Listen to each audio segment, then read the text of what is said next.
starring Bila Day in But Ma, that's my favorite movie. Oh, well, all right. But don't you spend too much time in front of that TV, do you hear me? Yes, Ma.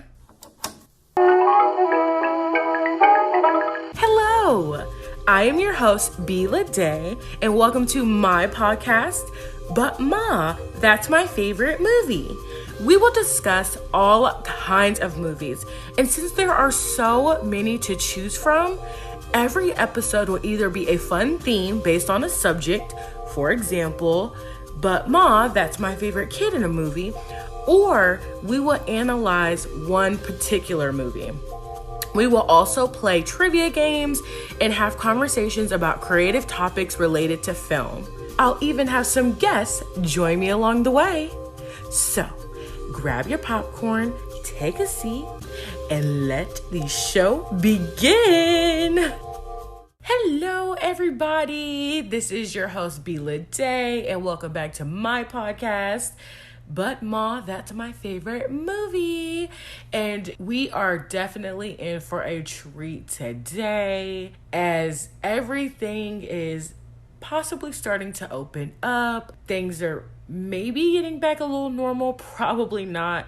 I know most people are still indoors, still trying to protect themselves from what's going on outside. But anyway, we are going to talk about some movies, and the subject we got today, I could not wait to do this episode, because in this episode we are going to take it back, way back, when I keep thinking that the 90s was only like 10 years ago.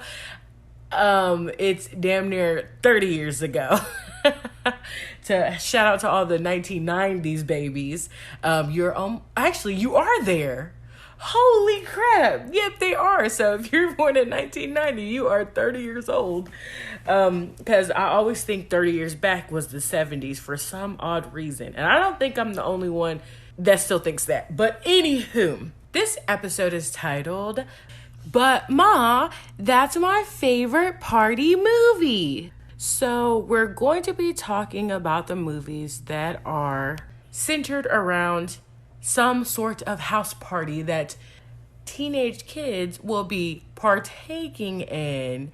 And before we get into the actual movies that we're going to be discussing, I wanted to just talk briefly about the classic house party. So, first off, house parties used to be the shiznit. I don't even know if people use that anymore, but they used to be off the chain. Okay, I was younger in the early 2000s, and that used to be the thing, off the chain. But anywho, so house parties used to actually be good, and it used to be about having fun. It wasn't about people fighting people. It wasn't about being on your phone. It was about genuinely having a good time, hanging out with your friends, listening to music, and dancing. That is what a lot of social places where you drink, or clubs, no one dances like they used to. Because the stories I've even heard from my mom in the 90s was everyone would be on the dance floor dancing. There wasn't a cell phone, mobile phones like that, and people did have them. They were pretty rare in the late 90s, because I think cell phones originally started where it was for people of business, just like I think the concept of internet was for business, and then they started putting it into the homes, and then they started putting cell phones into the hands of people where you could have it mobily instead of just having that house phone. But anywho, house parties used to be the jam, and they used to be fun. And I really wish I was a part of the era that got to experience that, to be invited to a true house party. Now, don't get me wrong. When I was younger, I was around the time where they did have dances. They used to have dances at this recreation center that wasn't that far from where I used to live.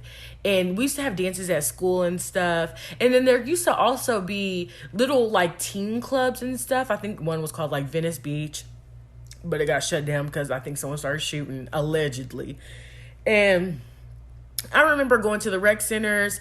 Everyone used to be on the dance floor because at that time, kids didn't really, even if you did have a cell phone, it wasn't like how they are today where you have all these different apps and you can text like that. And it was just a lot different. So I do remember a little bit where I did get to experience that type of environment. And I remember when I used to go out with my little friends, like we were in elementary school. And I thought I was too cute. I remember I used to try to emulate. We took this one dance picture, and I remember it was when I was elementary, and I still have this picture. And if anybody remembers, like if you were born in the 90s, every mama has that picture with like it's like a tree in the back, and then it's like this woven. It's like this wooden chair that has like this half circle arch, like the back of the chair is like pretty high up and it's like a half circle, and everybody's mama is like sitting in that chair with their 90s hairdo, their 90s outfit, looking cute. And I remember my mom has a picture like that, and I call myself trying to pose, like trying to emulate that. That's why like the way I posed in that picture and the way we all looked, like that's how I remember seeing similar pictures with adults, and I remember I tried to copy that. So, yeah, I used to have a pretty good time when we used to go to the dances, and it was all about fun. It wasn't about who you didn't like. It wasn't about, like I said before, being on your phone. It was just all a good time. And I never remember going to the rec or going to a school dance and having any issues. It was just literally everyone having fun. And then also maybe seeing your crush there and being able to dance with them or just hanging out with your girls, just a really good time.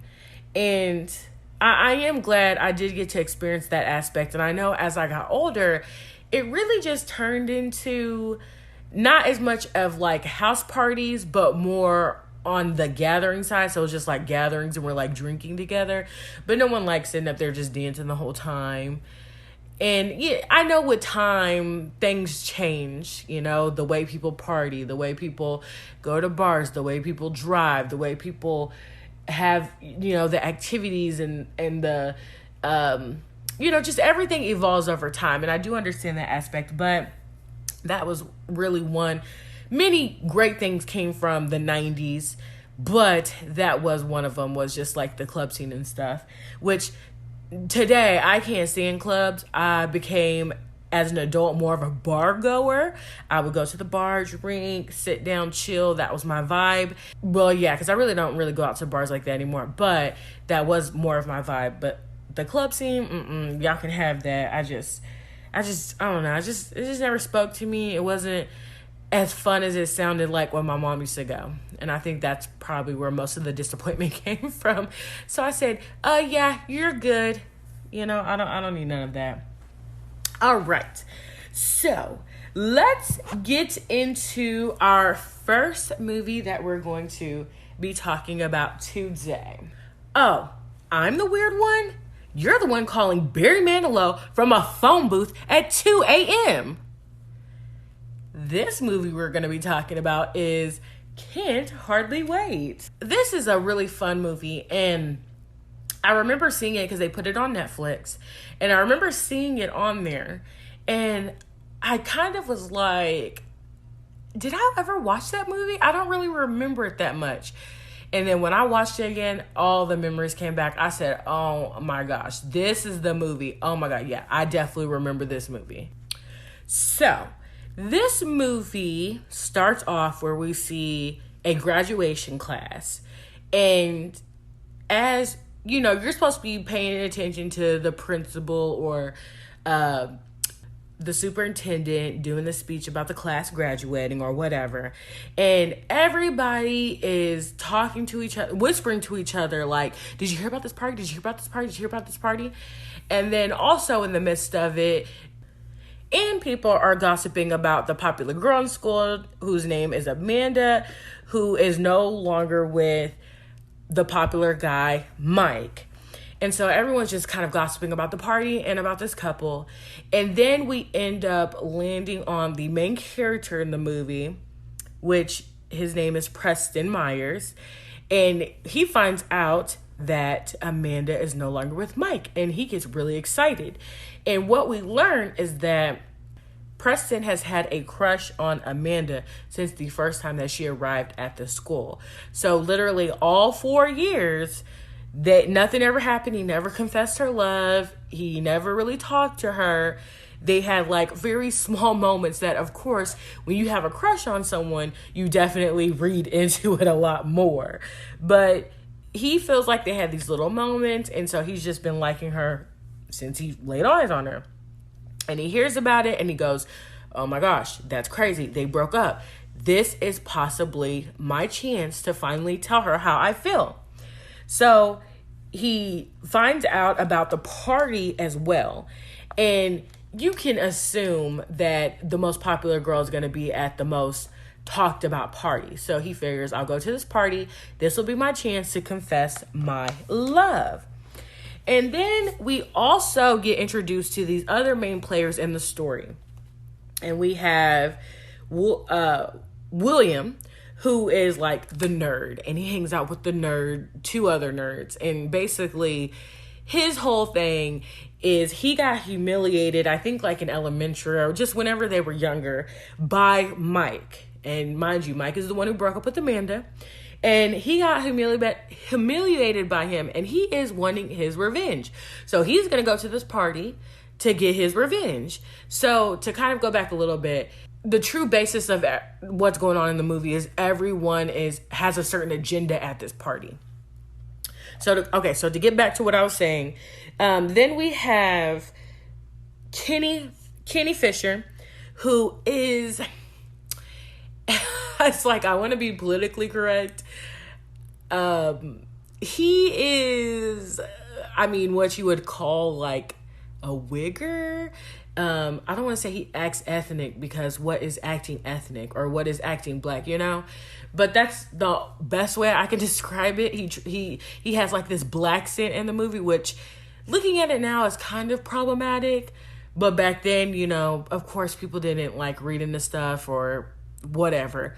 But his main goal going to this party is like, I've gone 4 years in high school and I have not gotten laid. So this big party is going to be me getting laid, because ultimately most of them plan to go to college. And so they want to have some type of experience, like sexual experience or relationship experience. Well, not really relationship, but just having that sexual experience before you get to college. So then when you go and you're dealing with girls there, you're not going to be like, wow, you've like not lost your virginity yet. That's how people think when you come out of high school. I think some people think like that. But anywho, let's see. And those are like the main people, other than we have Preston, one of his best friends that he actually dated when they were like in middle school for like a week. She just is kind of like one of the the black sheep. She stays to herself. There's no particular group that she fits into. And her name is Denise. And she is just not traveling, but she is by her friend's side, just listening to him, trying to be the voice of reasoning. So like when he's going through his mind of, how much I like this girl and how I know it's meant to be. And she's she's at the ground level to be like, okay, guys, she never really talked to you before. Yes, she may have Mike broke up with her, but that doesn't mean she's going to want you. And so everyone in this party has their own agendas. They're trying to accomplish their goals. And Preston, pretty much while he's at the party, is just trying to figure out, because he has this letter.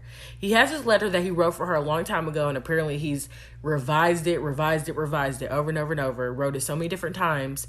And he figured the best way for him to explain how he feels is to just have this letter, have her read it. And so throughout the party, he is trying to figure out how to give her this letter. And she's also dealing with, Amanda, the one that he likes, she is also going through the motions of just being broken up with. And everyone is like after her. So since they found out that Mike and her are no longer together, everybody thinks, oh, it's time to ask her out. It's time to try to make out with her. It's time to have sex with her. And that's pretty much everyone was kind of treating her like this object, like, oh, you're this beautiful girl. Let me try to claim you. But not like in a sincere or genuine relationship, but hey, let's just do it, you know?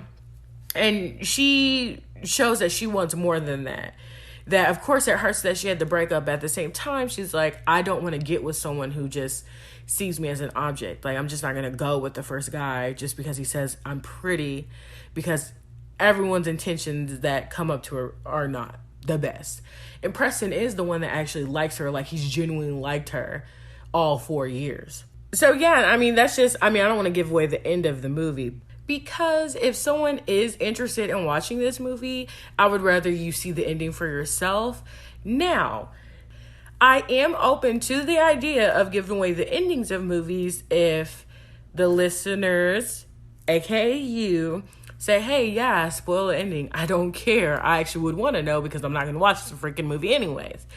But if you are interested in hearing the endings, let me know, because my thought process of just not giving it away. So, moving on. The cast that we are dealing with in this movie is pretty phenomenal, because we have so many different actors that are leading men and women in movies. And it's quite ridiculous how many stars are in this movie.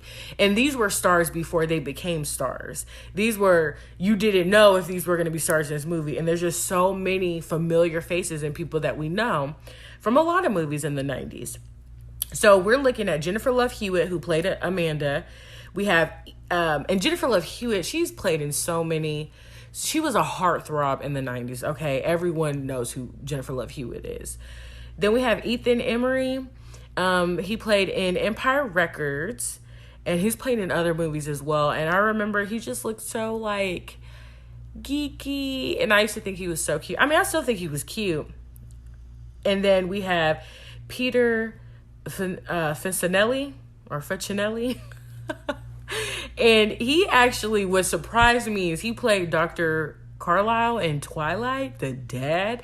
And I was like, wait, he was in this movie? And then he, grew up and was playing dads, which, most characters, they play the teens and then they play the adults when they get older, of course. But it still kind of blew my mind. We also have Seth Green, which a lot of people know him from the Austin Powers series. And he was really popular in the 90s. I'm not sure what happened to him. You know what? Even though we don't see a lot of actors, that don't mean that they're not doing anything. Sometimes they just go behind the camera instead of being in front of it. We have Sean Patrick Thomas. Oh, he played the love interest, or like the love interest in Save the Last Dance. You should know that movie with Julia Stiles, okay? Everybody knew that movie, Save the Last Dance. That was a cute movie. He was also in Halloween Resurrection and in Barbershop. So yeah, he played in some movies. And what I thought was really cool was Donald Faison and Breckin Meyer were in this movie together. He didn't have a huge part, but they had one scene together where they're supposed to be this band that, literally this band had every intention of playing music at this party, but never played any music at the party. And Donald Faison, he played in Clueless. He was also on the hit TV show Scrubs. And Breckenmeyer was in Clueless with Donald as well. So I thought that dynamic was cool as well, because they played friends in both movies. So that was awesome. Then we have Jamie Presley. She played a movie called Ringmaster. I think that was the first movie I ever seen her in. And it was a spinoff of the Jerry Springer Show, because everybody remembers Jerry Springer and how scandalous and taboo and how raunchy that show used to be. And it was about people like getting onto the show, and I think their stories were like all intertwining because, a bunch of stuff was happening. We have Tamala Jones. That's the black dress, okay? She played in Booty Call, Blue Streak, Next Friday. She's been in all of them black movies, okay? Then we have Clea Duvall, which she wasn't a huge main player, but she was popular in the 90s. She played in The Faculty. She played in But Ma, not But Mom. See, I'm stuck on this title. She played in But I'm a Cheerleader. We also have Selma Blair. She didn't have a huge part either. Her part was pretty small, but she was in Hellboy. And she currently got diagnosed, I think, with multiple sclerosis. Do not get me wrong. I know she got diagnosed with something that's kind of hindering her ability to be able to, like, be in control of her muscles in her body. Which that's very sad to hear. And I definitely hope, I hope that things do get better for her and she gets to get back to doing film or whatever it is that she loves to do currently. We also have Melissa Joan Hart, who everyone knows her as Sabrina in the series Sabrina the Teenage Witch, which was super popular on TV. And I believe she also played in the show on Nickelodeon, Clarissa Explains It All. So, yes, we all know who Melissa is. And let's see. Oh, we also have Jason Segel. He was in Forgetting Sarah Marshall. And then we have like a small cameo scene by Jerry O'Connell. So to get into some trivia about the movie, this was Jason Segel's film debut. So, we see him as the funny guy in all these different movies he's been in. But this was actually his first movie. And then this was actually the first and last on-screen appearance since Hook for the actor who plays William, because he was attending the school MIT when he was offered this role. So I'm guessing instead of continuing acting, he decided to go in a different direction, which is perfectly cool. But this movie will forever live on. Now, the main actor, Ethan, he said he barely remembers filming this movie because he was so stoned through the whole movie. And this makes me wonder, was he always stoned in his movies? Because he always had this, like, kind of lost, scared, puppy-looking face. And I'm wondering if he just always had that because of his being high. And please excuse if you hear some heavy breathing in the background. It is my boyfriend's dog, Coco. And she is knocked out and she's in dreamland. But anyway, Melissa Joan Hart. This movie was her film debut. Though she was already well known for her TV work, aka Sabrina the Teenage Witch, this was her first movie that she'd ever been in. And Breckenmeyer had ended up marrying the co-director, co-writer, Deborah. So they were married from 2001 to 2014. And I did forget to mention at the beginning, but this movie came out June 12th, 1998. And it was directed by Harry Elfont and Deborah Kaplan. And they both wrote and directed this movie. And one of the known pictures, I'm going old school with that, one picture I knew that they did direct and write together, the most notable one was Josie and the Pussycats, which that is one I want to rewatch again and hopefully talk about that one in a later episode. All right, so let's get into the next movie that we will be talking about today. I should have known you was at this party. And with all that Jerry Curl juice you got in your hair, you better not ever do a crime. The police won't have any problem finding you. Follow the drip, follow the drip. And that is the famous quote from the Robin Harris in the movie House Party. This movie came out March 9th, 1990. And this movie, it requires no introduction because this was just a great, great classic movie that I grew up on. I grew up on it. My mom showed me this movie, and it's still a movie I love to watch till this day. So, in this movie, we're dealing with the stars Kid and Play, who were a rap group, I believe 80s, possibly 90s, maybe a little bit before then.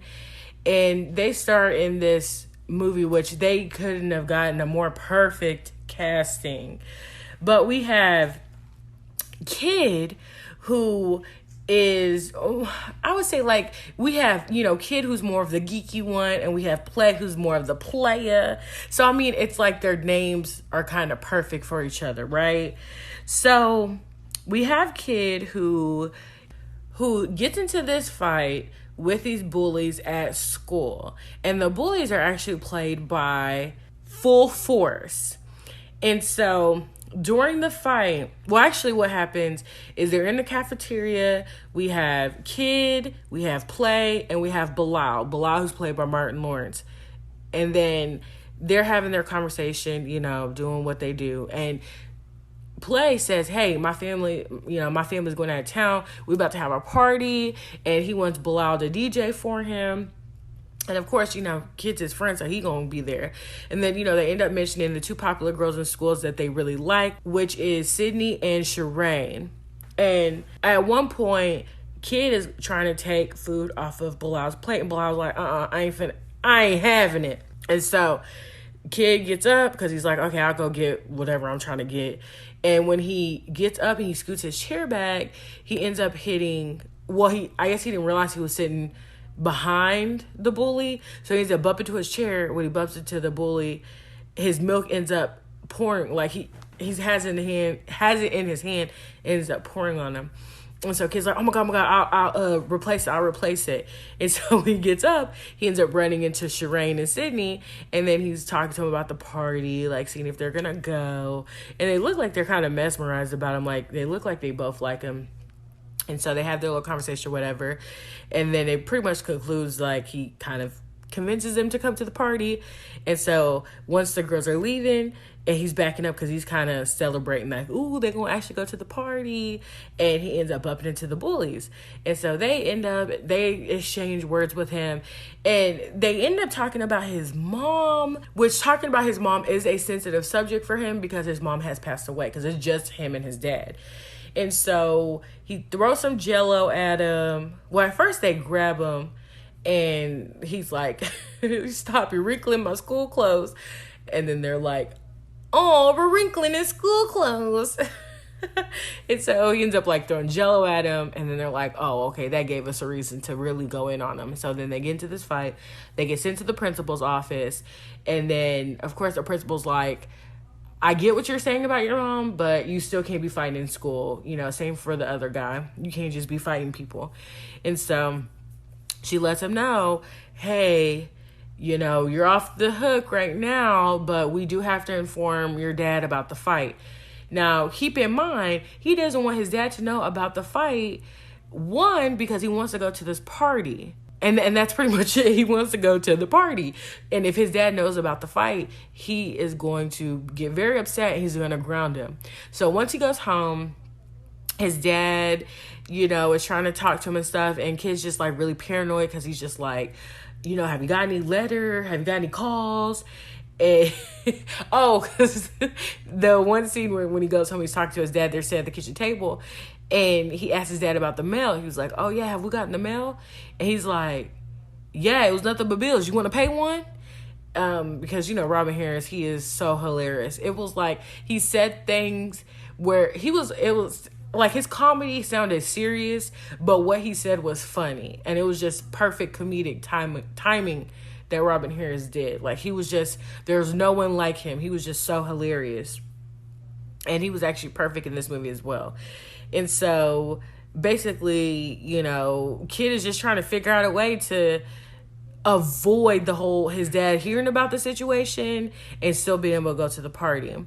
But of course, it's inevitable. His dad ends up seeing that a letter comes through drop through the door, and Kid tries to hurry up and get it and try to kind of get rid of it before his dad sees it. But his dad sees him get it. He asks for it. He sees it. Then he gets on to Kid like, why are you fighting at school? Kid's basically like, he was, they said something about my mother, and the dad's like, well, Pops, he's like, you can't be fighting everybody just because they say something about your mom. Like, you have to get to a point where that should not be a trigger for you. But that is pretty sensitive for a kid to lose their mom. You don't ever, even when your parents are alive, you don't want them talking about them. But especially when they're dead, you definitely don't want them talking about them. So, I mean, I understand where he was coming from. And I don't think that should have been something that he should have got in trouble about, you know. I don't know. But anywho, so his dad's like, you're grounded. You ain't going nowhere. Period. Because let me go back a little bit. His dad did say he could go to the party because his dad was trying to get him to watch Dolomite. And it all comes full circle for me because I never knew who Dolomite was until the biopic of Dolomite came out on Netflix. And so when he talks about in this movie and I rewatched it, I said, oh, that's Dolomite. So that, I thought that was pretty cool. But yeah, originally Pops wanted to just sit and watch movies with him, but kid was like, hey, can I go to a party? So he was going to let him. But with everything happening, he said, yeah. He said, I don't care if Marvin Gaye is going to be there. You won't. And so he grounds him. So, of course, he's a kid, and he's like, I got to go to that party because the two finest girls are going to be there, and it's going to be hot. So he ends up sneaking out the house, and he goes on this adventure. One, trying to just get to the party, and then two, once he gets to the party, you know, just dealing with everything that's going on while they're there. This is a super, super fun movie. This was a movie that just kind of takes you back to that time. And it's very classic because it's riding off of the late 80s and that vibe, but then getting into the new era of the 90s. So the music is so good in this movie. The one-liners are so good. The cast is so good. I feel as though this movie holds its own weight after all of this time. So 30 years later, this movie still holds a lot of weight, and I still enjoy it to this day. And this movie was actually directed by Reginald Hudlin, and he is actually a director of TV shows. Like, he's done, like, when I was looking at his resume, he did a bunch of TV shows, like Everybody Hates Chris, Bernie Mac, a new series that came out called Black Monday on HBO. Now, I don't know if he directed every episode of these or if it was just some, but he mostly, I feel like his claim to fame is most of the TV shows. Now, the cast that we got here, of course, we have Kid played by Christopher Reed, played by Christopher Martin. We have Robin Harris. He, you know, there's no introduction for him. He's a great comedian, great actor. He also played in Do the Right Thing. Martin Lawrence, who plays Belial in this movie. And of course, we know Martin Lawrence from the famous Martin Show, which is one of the greatest shows in my opinion. Tisha Campbell Martin, who also played Gina in Martin as well. We have AJ Johnson, the beautiful AJ Johnson. To this day, she is just so beautiful. And she played in the movie Baby Boy. We have Kelly Jo Minter, and she played in People Under the Stairs. If you've never seen that movie, please check that out. And that will be one that I'll talk about later on for sure. We have Clifton Powell. He played in Next Friday, Menace to Society. He is a black dress. He's definitely in Black Hollywood because he's played in so many movies and he is such a good actor. And then we have Daryl Mitchell, who he's also played in Thin Line Between Love and Hate. And he was on a bunch of, he did a bunch of roles, walk-on roles on TV shows. John Witherspoon, R.I.P. You know, he played Pops, I believe, in the Wayans Brothers, played in all of the Friday movies. And then we have Anthony Johnson, who played Ezel in Friday. He played in the Players Club, another funny comedian, which I have no idea where he's went, why he's not doing anything, but he was just so funny. And then we had a cameo from the George Clinton, the Atomic Dog. Yes, honey. If you know that, that's definitely a throwback. So to get into some trivia, we have Robin Harris and John Witherspoon. They actually improvised most of their lines. So that's pretty typical for comedians I don't think John Witherspoon, he was more of an actor comedian than like a stand-up, but still, that's a normal thing for comedians to do, is to improvise their lines in film, because normally when they improvise them, that's the most funniest material. Now, during the party at Play's house, all of the dance sequences were done with no music. How interesting. AJ Johnson choreographed her and Tisha Campbell Martin's routine for the battle. The toe touch and kicks were actually signature moves for Kid and Play. They had become very popular as backup dancers for Salt and Pepper, using these in more acrobatic stunts. And then the music was actually added after the dancing had been shot. Okay, how creative is that? That you can come up with some moves with no music.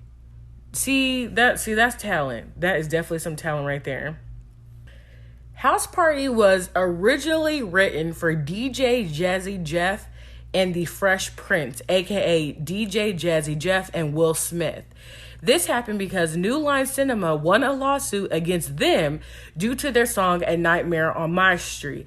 And that song is actually pretty cute. I listened to that during Halloween last year. But anyway, so one of the conditions of that lawsuit were that they had to appear in a New Line film. And director Reginald Hudlin refused to cast him in the movie based on that term. Now, that makes me curious. If that was a part of the term, though, how can he just say no? But I guess if New Line made that term up, then they can amend it as well and just be like, okay, well, we really want this director, so if he doesn't want them just because of that term. And he probably felt like they wouldn't give it their all. But imagine what House Party would have been with Will Smith and DJ Jazzy Jeff. Alternate universe. I wonder what that would look like. This was actually the final film released before the death of Robin Harris, who died 9 days after the movie was released. However, it was not his last one, as he appeared in Mo Better Blues, which came out in the 90s as well, and it was released approximately 5 months after he died. Okay. This is actually considered a cult classic, of course. It should just be a classic. That's just my opinion. It highlighted the golden age of hip-hop music when its culture was centered around parties, fun, and consensual affairs rather than drugs, violence, and misogyny that came after its predominance in the early to mid-90s. Reginald Hudlin actually had a cameo as one of the two burglars that chased the dog in the movie. And John Witherspoon and BB Drake also played husband and wife in the movie Boomerang, released in 1992. And see, I forgot to talk about BB Drake, okay? BB Drake, she's another funny one, and she's played in a bunch of movies. And that is all I got for this movie. And, I actually have this idea that, because I love this movie, and it just has such a good feel and a good vibe to it, that I did feel really inspired by this, and also about stories that my mom has told me as well. So this is a little sneak peek at which I hope I am able to sit down and write it. But I did want to write a film I wanted to write a film inspired by this movie. So wish me luck on that. And I hope everyone was able to sit back and get a good vibe from this episode, have a little laugh, a little fun listening to it, and hopefully got to reminisce with me as well. And that is all I got. I hope y'all have a great rest of your day, and I will talk to you later.